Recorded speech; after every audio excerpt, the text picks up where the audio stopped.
হরিশ্চন্দ্রপুরে voter তালিকার বিশেষ সংশোধন বা এসআইআর শুনানিকে কেন্দ্র করে চরম উত্তেজনা ছড়িয়েছে। শুক্রবার 2 নম্বর ব্লকে শুনানির লাইনে দাঁড়িয়ে থাকা ভোটারদের সামনে নির্বাচন কমিশন ও কেন্দ্রীয় সরকারের বিরুদ্ধে রেল রোকো আন্দোলনের নিদান দেন তৃণমূল জেলা পরিষদ সদস্য বুলবুল খান। দেশের মুখ্য নির্বাচন কমিশনার গণেশ কুমারকে জানুয়ারির অধম বলে বেনজির আক্রমণ করেন তিনি। বুলবুলের দাবি, বৈধ ভোটারদের অবৈধ সাজিয়ে হয়রানি করছে কমিশন। একই সুরে সোশ্যাল মিডিয়ায় বৃহত্তর আন্দোলনের হুঁশিয়ারি দিয়েছেন মন্ত্রী তাজমল হোসেনও। এদিকে শুনানির ভিড়ে বাংলা বিহার সংযোগকারী রাজ্য সড়কে ভয়াবহ যানজটের সৃষ্টি হয়েছে। পর্যাপ্ত পুলিশ না থাকায় অ্যাম্বুলেন্স সহ শয়ে শয়ে যাত্রীবাহী গাড়ি আটকে পড়ে। স্থানীয়দের অভিযোগ, প্রশাসনিক অব্যবস্থায় মরণাপন্ন রোগীদের নিয়ে যাতায়াত করাও দুষ্কর হয়ে পড়েছে। অন্যদিকে রেল অবরোধের উস্কানি দেওয়ার অভিযোগে তৃণমূলের তীব্র নিন্দা করেছে বিজেপি। আমার বাবার নাম আছে 2002-এ, আমার ছেলে ছেলে ছেলে অবৈধ। আমার ছোটা ছেলে হলো, আমার ছোটা ছেলে, তার মানে কি ছোটা ছেলে হতে পারে না? সোনাক্ষী, মশলা কোথায়?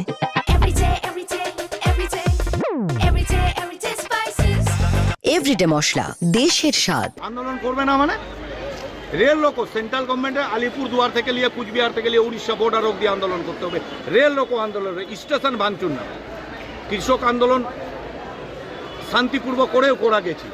আজকে রেলে যুবা টোটাল আমরা ব্লক যুবা ধরে নিই, কিনা চলতে দেবো না। 5 দিনে সেন্ট্রাল গভর্নমেন্ট গণেশ কুমার মাথা নিচু করে সব ঠান্ডা হয়ে যায়। আজকে আমার কাগজ, আমার বাবার কাগজ, আমার দাদুর কাগজ, জমির কাগজ, এটা ফাজলামি হচ্ছে না তো কি? আর মানুষকে বলবো আপনারা তৈরি থাকুন। এই জানোয়ার সব মানুষকে ভোগান্তি করার একটা চক্রান্ত। জানোয়ার কাকে বলছি? গণেশ কুমারকে বলছি জানোয়ার। কেন্দ্রে যে গভর্নমেন্ট আছে তাকে বলছি জানোয়ার। আমি হচ্ছে বুলবুল খান, আমি মালদা জেলার সাধারণ সম্পাদক। দেখুন, তৃণমূল কংগ্রেসের সুপ্রিমো যিনি আছেন তিনিও তো মোদিজিকে কোন হরিদাস পাল এরকম কটাক্ষ করছেন। তো স্বাভাবিক, যার সুপ্রিমো মন্দিরে পূজা দিতে যাবে তাদের যারা বাচ্চা কাচ্চা থাকবে তারাও মন্দিরে পূজা দিতে যাবে। যারা কাটমানির কথা বলবে, সুপ্রিমো বলেছিল যে কাটমানি নেন 75% পৌঁছে দেন, 25% নিজেরা রাখুন।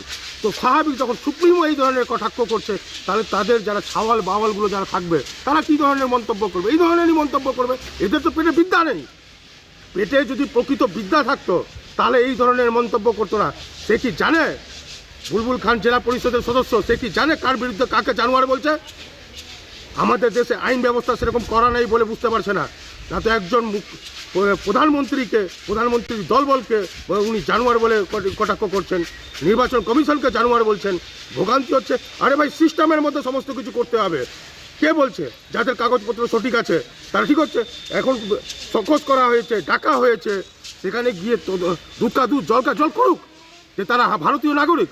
ভারতীয় নাগরিক থাকলে তো কোথাও কোনো বিরোধিতার ব্যাপার নেই, ব্যক্তিগত কোনো আক্রোশ নেই তো নির্বাচন কমিশনের কোনো মানুষের সাথে। হরিশ্চন্দ্রপুর থেকে সৌরভ মিশ্র রিপোর্ট, উত্তরবঙ্গ সংবাদ।